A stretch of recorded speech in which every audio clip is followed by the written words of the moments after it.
บรรดาผู้ที่ดีรอบคอบในทางของเขาก็เป็นสุขคือผู้ที่ดำเนินตามพระธรรมของพระเจ้าภารกิจมานาประจำวันเต็มใจเสนอมานาประจำวันเรื่องราวที่จะเสริมสร้างชีวิตฝ่ายจิตวิญญาณให้เข้มแข็งและเติบโตขึ้นในทางแห่งองค์พระเยซูคริสต์สวัสดีครับคุณผู้ฟังขอต้อนรับเข้าสู่ช่วงเวลาของรายการมานาประจำวันนะครับสร้างสรรค์และผลิตรายการโดยภารกิจมานาประจำวันและผมสันทัศน์นะครับรับหน้าที่ดำเนินรายการวันนี้เราพบกันประจำวันพุธที่26เดือนสิงหาคมปีคศ2015ในหัวข้ออำนาจของคำพูดและพระวจนะของพระเจ้าที่ศึกษาร่วมกันในวันนี้ก็ปรากฏอยู่ในพระธรรมสุภาษิตบทที่18ข้อที่1ถึงข้อที่8และ20ถึง21นะครับพระธรรมสุภาษิตบทที่18ข้อที่1ถึงข้อที่8และข้อ20ถึง21ก็ได้ปรากฏเรื่องราวแล้วก็เนื้อหาทั้งหมดดังต่อไปนี้ว่า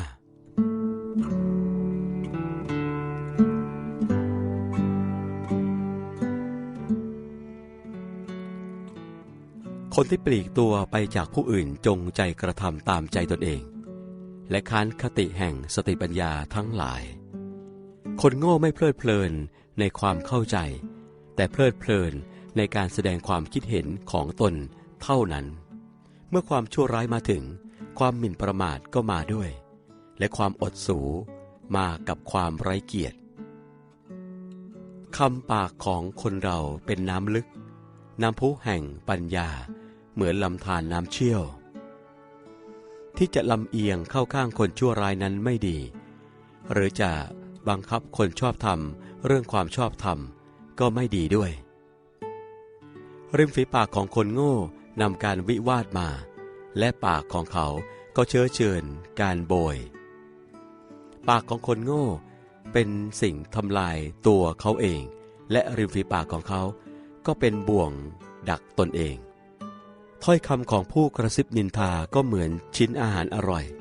มันล่วงเข้าไปยังส่วนต่างๆของร่างกายท้องจะอิ่มก็จากผลแห่งปากของเขาเขานำใจเพราะผลอันเกิดจากริมฝีปากของตนความตายความเป็นอยู่ที่อำนาจของลิ้นและบรรดาผู้ที่รักมัน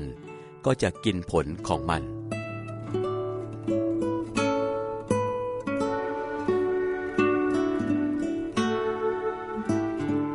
และทั้งหมดนี้ก็คือเรื่องราวแล้วก็เนื้อหาจากพระวจนะของพระเจ้านะครับซึ่งก็ปรากฏอยู่ในพระธรรมสุภาษิตบทที่18ข้อที่1ถึงข้อที่8และข้อ20ถึง21นะครับศึกษาร่วมกันกับรายการมานาประจำวันสำหรับวันนี้ในหัวข้ออำนาจของคำพูด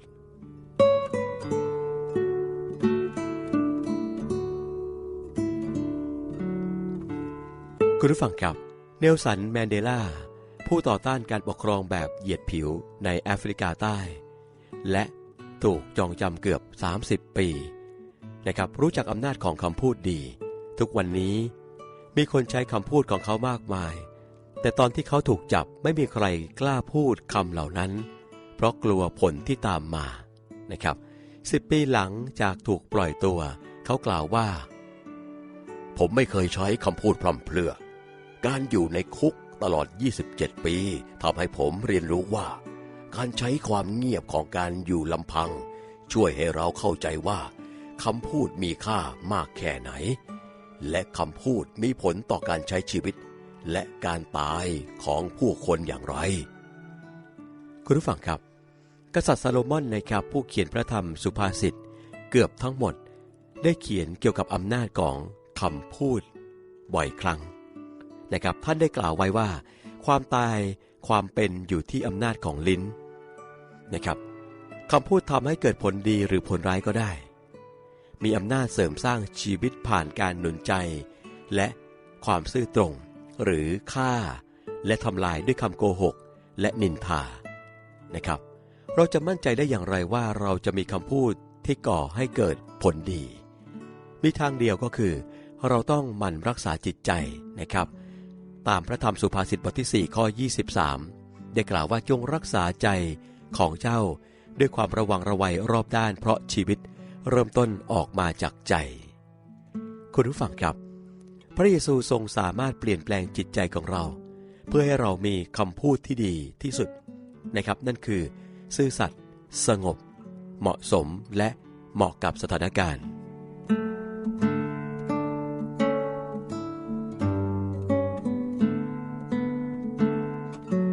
ข้าแต่พระเจ้าพระศิลาและพระผู้ไถ่ของข้าพระองค์ขอให้ถ้อยคำจากปากของข้าพระองค์และการรำพึงภาวนาในจิตใจเป็นที่โปรดปรานในสายพระเนตรของพระองค์เถิดจากพระธรรมสดุดีบทที่19ข้อ14ภารกิจมานาประจำวันร่วมกับคริสตจักรพระกิตติคุณสมบูรณ์หัวหินขอเชิญเพื่อนพ้องน้องพี่ทั้งแฟนพันธุ์แท้แฟนคลับและสมาชิกมานาประจำวันทุกท่านทั้งใกล้และไกลมาร่วมกันพบปะสังสรรค์สามัคคีธรรมและเสริมสร้างชีวิตฝ่ายวิญญาณในงานมานาสัญจรที่อำเภอหัวหินจังหวัดประจวบคีรีขันธ์พบกับเพื่อนๆทีมงานและผู้อำนวยการภารกิจมานาประจำวันอาจารย์นิติเชษฐ์สดุดีวงศ์นำถ้อยคำมาหนุนใจส่งความห่วงใยกันถึงที่ด้วยบรรยากาศอบอุ่นสุขยินดีงานมานาสัญจรจัดที่คริสตจักรพระกิตติคุณสมบูรณ์หัวหินอำเภอหัวหินจังหวัดประจวบคีรีขันธ์วันศุกร์ที่28สิงหาคม2015นี้ตั้งแต่เวลา 18:30 น.ถึง 21:00 น.หากสนใจเข้าร่วมงานอย่ารอนานต้องรีบโทรมาตอนนี้ยกโทรศัพท์แล้วกดเบอร์มาทันที088-757-0169 แล้วพบกันนะครับคุณผู้ฟังกำลังติดตามรับฟังรายการมานาประจำวันอยู่ในขณะนี้นะครับถ้าคุณผู้ฟังท่านใดมีความประสงค์ต้องการจะติดต่อมายังทีมงานของเรานะครับอาจจะมีคำถามเพิ่มเติมมีข้อสงสัยบางประการนะครับก็สามารถติดต่อมายังทีมงานของเราได้หรือสนใจสมัครเข้าร่วมเป็นสมาชิกกับภารกิจมานาประจำวันหรือต้องการอยากจะนำรายการที่รับฟังนะครับไปใช้เพื่อเปิดออกอากาศผ่านทางสถานีวิทยุหรือเปิดเป็นเสียงตามสายก็ดีนะครับติดต่อแจ้งกันเข้ามาได้ผ่านช่องทางดังต่อไปนี้นะครับจดหมายหรือไปรษณียบัตรนะครับจากหน้าซองส่งถึงภารกิจมานาประจำวันตู้ปน35ปนฝหัวหมากกรุงเทพ10243ผ่านทางโทรศัพท์นะครับติดต่อได้ที่หมายเลข02-718-5166-7แล้วก็เว็บไซต์นะครับที่ www.thaiodb.org มาถึงในช่วงสุดท้ายของรายการก่อนจากกันไปนะครับข้อคิดสำหรับวันนี้ได้กล่าวไว้ว่าคำพูดของเรามีอำนาจเสริมสร้างหรือไม่ก็ทำลายและทั้งหมดนี้ก็คือรายการมานาประจำวันสร้างสรรค์และผลิตรายการโดยภารกิจมานาประจำวันและผมสันทัศน์พร้อมกับทีมงานลำลากันไปก่อนนะครับกลับมาพบกันใหม่กับรายการมานาประจำวัน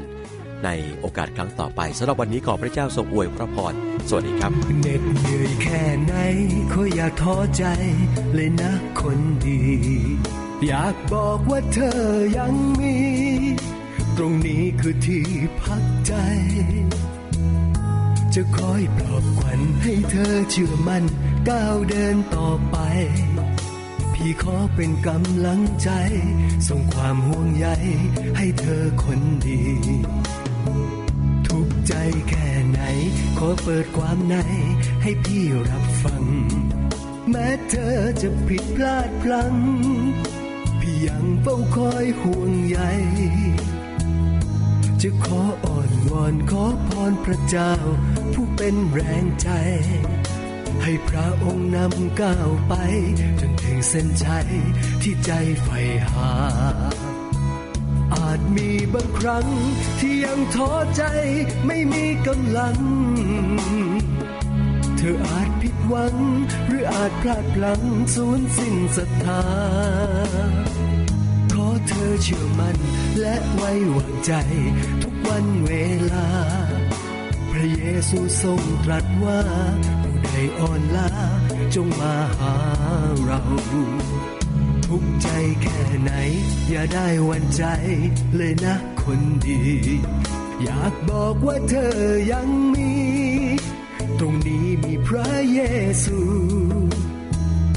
พระองค์ห่วงหาจะทรงนำพาเฝ้าคอยอุ้มชู มีพระองค์คอยเฝ้าดูองค์พระเยซูผู้เป็นแรงใจ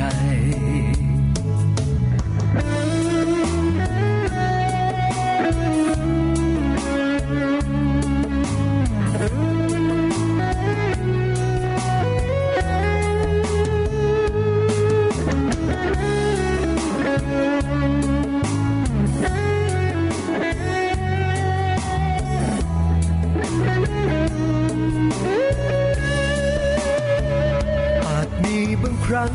ที่ยังท้อใจไม่มีกำลัง